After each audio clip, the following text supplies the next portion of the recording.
Hey there, I'm Acacia. I'm 32, crushing it at my law firm, and married to Derek, who I once thought was the man of my dreams. On the surface, life seemed perfect. But then came the in-laws.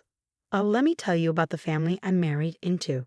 It was one of those dreaded monthly dinners at Derek's parents' place.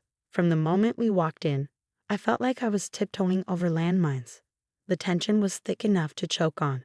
Acacia, dear, my mother-in-law, Martha, greeted me with that signature, tight-lipped smile. I see you're wearing pants again. Don't you own any dresses? Her words dripped with disapproval.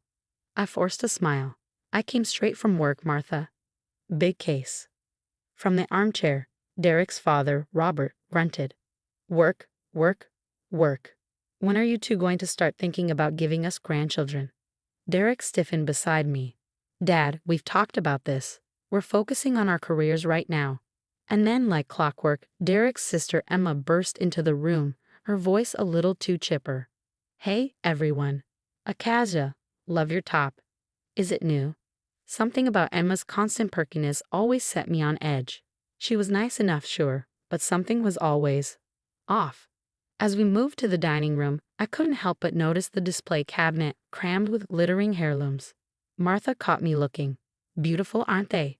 These pieces have been in the family for generations. Of course they'll go to Emma one day. Family tradition, you understand. Her tone was sweet, but the message was clear. I wasn't truly part of this family. Dinner was no better. The subtle, and not so subtle, digs kept coming. Martha managed to spill wine all over my white blouse. Robert questioned every career choice I'd ever made, and Emma just kept throwing me these strange, almost guilty glances. Finally, after what felt like a lifetime, Derek and I were driving home. That wasn't so bad, right? He asked, ever oblivious. I couldn't hold it in anymore. Are you serious? Your mom basically called me a bad wife. Your dad thinks I'm obsessed with my career. And don't even get me started on Emma's fake compliments. Derek sighed, shaking his head. You're overreacting. They're just traditional. Give it time. I had given it time, 3 years in fact. Something had to give. The next morning, I met up with my best friend Zoe for coffee. Girl, you won't believe the night I had, I vented, diving into the whole disaster. Zoe listened, her eyes widening with every detail. Acacia, this isn't normal, she said, her voice steady but serious. The way they treat you, it's not okay. I nodded, swallowing a lump in my throat. I know, but what can I do? They're Derek's family. Family or not, you don't deserve this, Zoe insisted. And you said Emma was acting strange. You think something's up with her? I paused, thinking it over.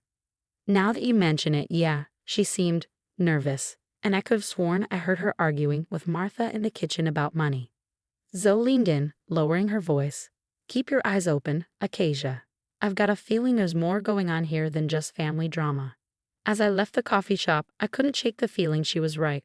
I had no idea just how right she was. I was knee-deep in depositions the next day when everything came crashing down. One moment, I was highlighting witness statements, and the next, my office door flew open like something out of a bad courtroom drama. There stood Martha, her face red with fury, storming toward my desk. Behind her trailed Robert, Emma, and Derek, whose face was ghostly pale. There she is, the thief. Martha's voice rang out, echoing through the room. I blinked, completely thrown. Excuse me? I managed to get out, my mind racing. Martha slammed her hands on my desk, sending papers flying. Don't play dumb, Acacia. We know you took the family jewels. My jaw dropped. What? I didn't take anything. By now, a small crowd had gathered outside my office, colleagues whispering, their eyes wide with curiosity. Robert stepped forward, his voice low and menacing. We trusted you, let you into our home. And this is how you repay us? By stealing our heirlooms? I felt like I was trapped in a nightmare. I swear, I don't know what you're talking about. I would never. Save it, Martha screeched, cutting me off. Who else would have access? Who else would know their value?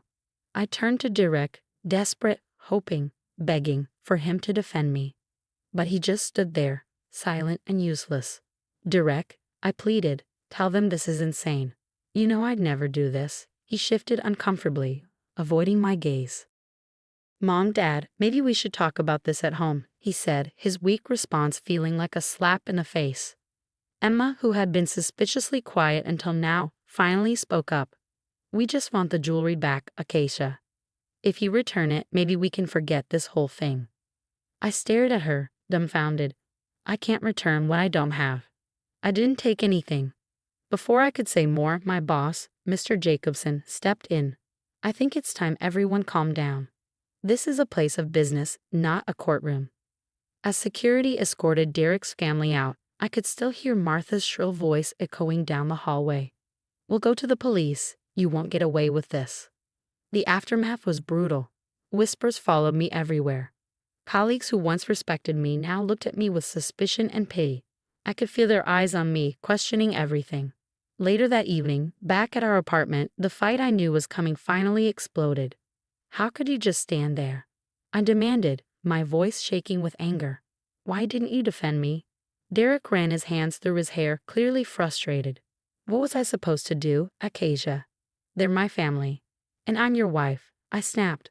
Or does that mean nothing to you? He sighed, the sound heavy with exhaustion. Of course it does. But you have to admit, it looks bad. The jewelry goes missing, and you're the only outsider. Whoa. I cut him off, furious. Outsider. Is that what I am to you? To them. After 3 years of marriage. That's not what I meant, he backpedaled. I'm just saying from their perspective. Their perspective is wrong, I snapped. And the fact that you're even entertaining the idea that I might be guilty, I can't believe this. That night, as I lay in bed, unable to sleep, my mind raced. Something wasn't adding up. The timing of the accusation, the way Emma had been acting at dinner, it was all too convenient. I grabbed my phone and fired off a text to Zoe. You were right. Something weird is going on with Derek's family. I need your help. Her response came almost instantly. I'm on it. We'll figure this out, AK. No one messes with my girl and gets away with it. For the first time in days, I felt a glimmer of hope. I didn't know what was really going on. But one thing was clear. I wasn't going down without a fight. Someone was trying to set me up, and I was going to find out who and why, if it was the last thing I did. The next few days were a blur of whispers and sideways glances at work. The weight of suspicion was suffocating. Then my phone buzzed. An unknown number. Is this Acacia? It's Lily, Emma's friend. We need to talk. It's about the jewelry. My heart raced. When and where? We met at a quiet cafe across town. Lily looked nervous, fidgeting with her coffee cup. Emma's in trouble, Acacia, she whispered. She's the one who took the jewelry. I leaned in, barely breathing. What? Why? Lily's voice dropped even lower. She's been using drugs.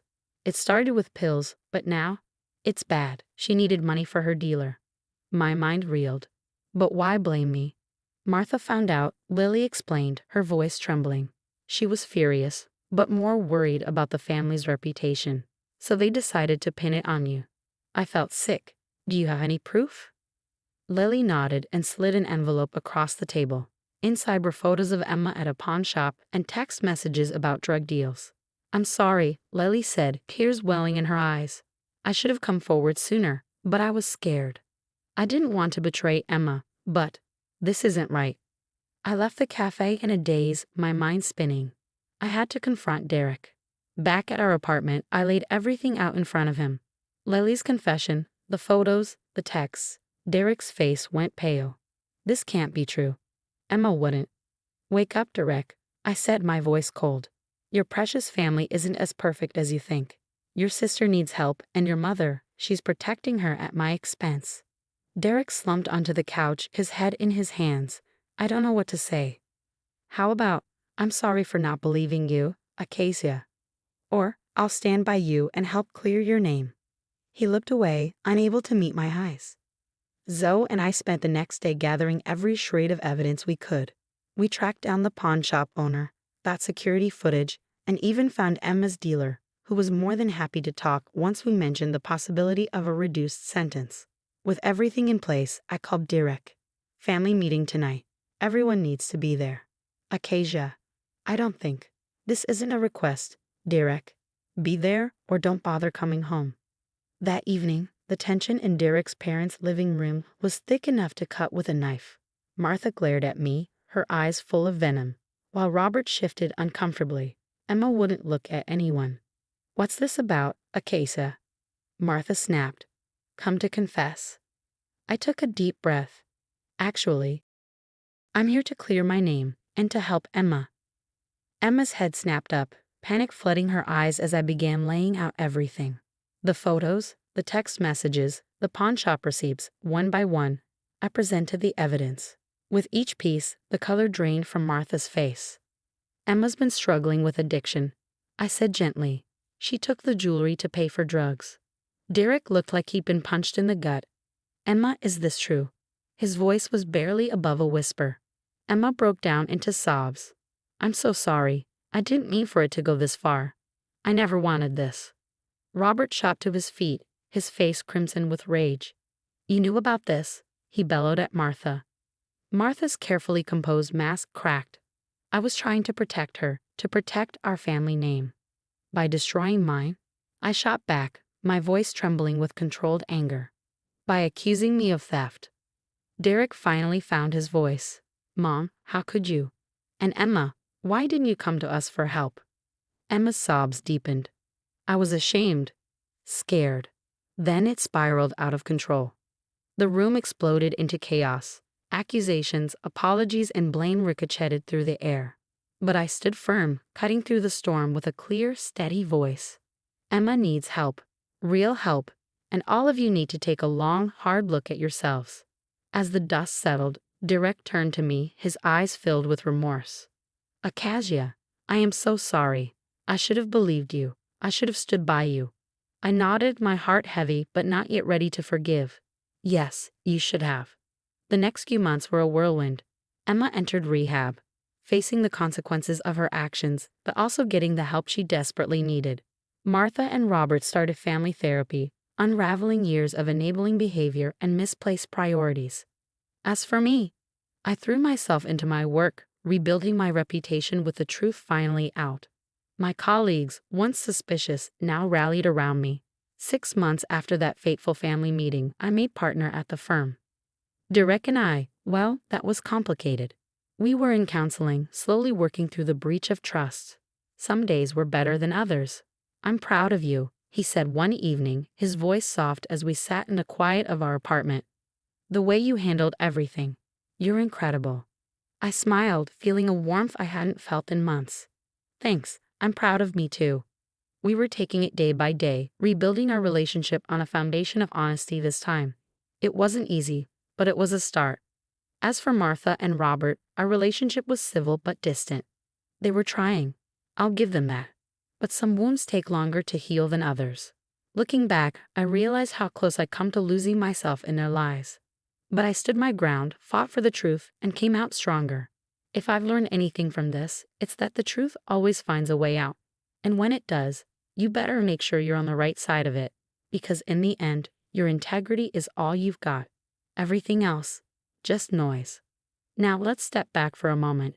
Imagine yourself in Acacia's shoes. Your spouse's family falsely accuses you of a crime, and your partner fails to defend you. Where would you draw the line? Is there a way back from such a betrayal, or would this mark the end of the relationship?